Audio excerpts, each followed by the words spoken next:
They say your worst enemy is not a stranger. No, no, no. Your worst enemy is that one friend who laughs with you, eats your food, borrows your charger, and says, "Bro, I got you for life." Then one day, he stabs you so cleanly that even a surgeon will stand up and clap. This is the story of Daniel and Kelvin, two best friends. One was brilliant. The other was confident. And confidence without sense is like a car without brakes. Daniel and Kelvin grew up together in the same neighborhood. They were inseparable. If Daniel sneezed, Kelvin would say the "bless you" before the sneeze even finished. If Kelvin was hungry, Daniel would be the one buying food. Yes, Daniel was that kind of friend, the type that can give you his last money and still apologize for not giving you more. Daniel was naturally smart. Like the kind of guy who reads once and remembers forever. Meanwhile, Kelvin was smart too. But only in his imagination. Kelvin was the kind of person that when he gets 2 out of 20, he says, "At least I passed something." Still, they remained friends. Daniel never mocked Kelvin. He encouraged him. He even helped him with schoolwork. But sadly, Kelvin wasn't inspired by Daniel's intelligence.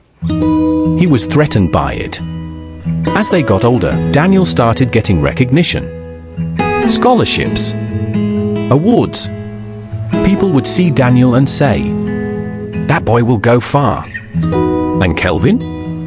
People saw Kelvin and said, "That boy will go, but we don't know where." And slowly, Kelvin started changing. At first, it was small. When Daniel succeeded, Kelvin would smile. But his smile looked like someone eating hot pepper. Daniel would say, "Bro, I got selected for a competition." And Kelvin would reply, "Nice to nice. But don't let it get to your head, Shaw." As if intelligence is something you can catch like malaria.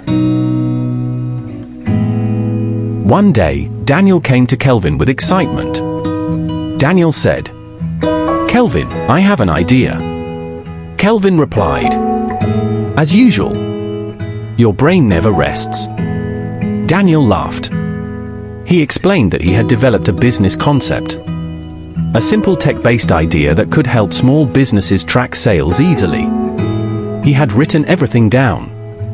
Plans, strategy, branding, marketing. And he trusted Kelvin enough to say, "Bro, I want you to be my partner." Kelvin almost fainted. Not because he was happy, but because greed had just slapped him awake. Kelvin said, "Partner? Me? Wow, bro, I'm honored." But inside his mind, Kelvin was already saying, "Daniel, thank you for packaging your future for me." Because jealousy doesn't just want to compete. Jealousy wants to steal. Daniel gave Kelvin access to everything. His laptop files, his proposal documents, even his business pitch slides. Kelvin would visit Daniel almost every evening, pretending to help. But what was Kelvin actually doing? Copying everything. Even the mistakes. Because these are not creative, they are just desperate. One day, Daniel told Kelvin, "Next week we'll pitch this idea to an investor I met." Kelvin nodded and smiled. But as soon as Daniel turned away, Kelvin's eyes changed. He looked like a man who just discovered cheat code in real life. That night Kelvin didn't sleep. He took Daniel's entire work, rebranded it, changed the name, and even had the audacity to add CEO beside his own name. Then he made one final plan. To strike first. The next week came. Daniel dressed well. Suit.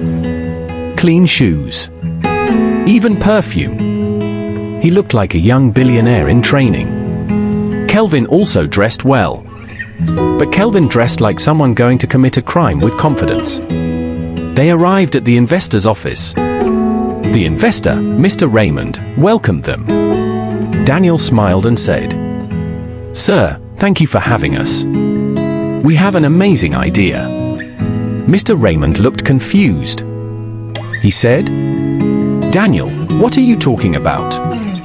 Daniel paused. "So, then Mr. Raymond turned his laptop around, and on the screen was Daniel's exact project, but with Kelvin's name. Big bold letters. Kelvin Enterprises Inventory Tracking Solution. Daniel's heart dropped. His mouth opened but no words came out. Kelvin sat calmly like a king. Then Kelvin said, "Sir, I was just about to present my innovation." Daniel slowly turned to Kelvin. "Kelvin, what is this?" Kelvin smiled and said the sentence that destroyed the friendship completely. "Bro, it's business." "Business? So betrayal now has a suit and tie?" Daniel couldn't believe it. He stood up and shouted, "That is my idea. I created that." Kelvin leaned back and said, "Daniel, relax. Don't embarrass yourself. Embarrass himself. The man who wrote the entire thing." Mr. Raymond looked uncomfortable. He asked, "Do you have proof, Daniel?" Daniel started shaking. Because in trust, he had handed Kelvin everything. Even the original documents. Even the email drafts. Even the pitch plan. Kelvin had deleted Daniel's backup copies earlier. Yes, Kelvin didn't just betray Daniel. He wiped him out like a bad memory. Daniel looked like a man watching his own life being stolen in HD. Kelvin smiled again. Then Kelvin said, "Daniel, you're smart, you'll come up with another one." That was the final slap. Not physical, but emotional. Daniel walked out quietly, and Kelvin stayed behind to close the deal. Kelvin got the investor. He got funding. He got a small office. He even started posting online. Hard work pays. Hard work? So you didn't work, you just downloaded. Kelvin bought new clothes. New phone. He started behaving like a motivational speaker. He would post quotes like, "Never let anyone tell you what you can achieve." Meanwhile, he literally achieved someone else's achievement. He became popular. People praised him. And Kelvin loved it. But deep down, he was nervous. Because stolen success is like stolen shoes. Eventually, the real owner will ask, "Excuse me, why are you wearing my size?" Daniel didn't fight Kelvin. He didn't insult him. He didn't go online to drag him. Daniel just sat down quietly and began to rebuild. Because intelligent people don't waste energy on noise. They build receipts. Daniel went back to his old emails. He recovered older drafts.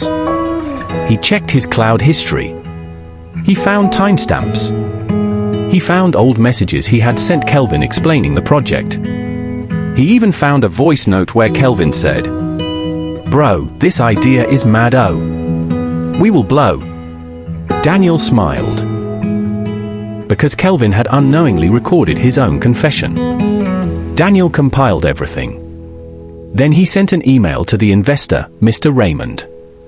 He wrote, "Sir, I respect your time, but I believe you invested in a stolen idea. Here is proof."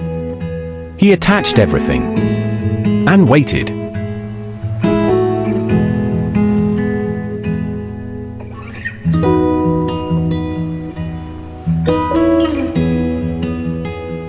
Two days later, Kelvin got a call. He was in his office acting important. He picked up the phone. "Hello? Yes, this is CEO Kelvin." The voice on the other side said, "Kelvin, come to the investor's office immediately." Kelvin arrived smiling. But when he entered the office, Mr. Raymond wasn't smiling. The investor placed documents on the table. Daniel was sitting there quietly. Kelvin froze. He looked like someone who saw his village people in human resources. Mr. Raymond said, "Kelvin, Daniel has shown me evidence that this project belongs to him." Kelvin laughed nervously.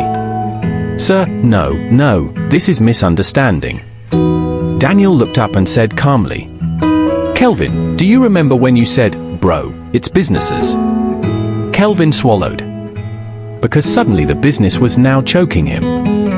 Mr. Raymond said, "Kelvin, I don't do business with dishonest people." Then he added, "You have 1 week to return every penny you received, or legal action will follow." Kelvin's legs almost gave up, because when betrayal finally comes back, it doesn't knock. It kicks the door down. Kelvin ran after Daniel outside the office. He grabbed Daniel's arm. "Daniel, please, let's talk. You know we are brothers." Daniel stared at him. "Brothers?" Kelvin continued. I was under pressure." Daniel replied, "Kelvin, pressure doesn't turn someone into a thief. It only reveals what's inside."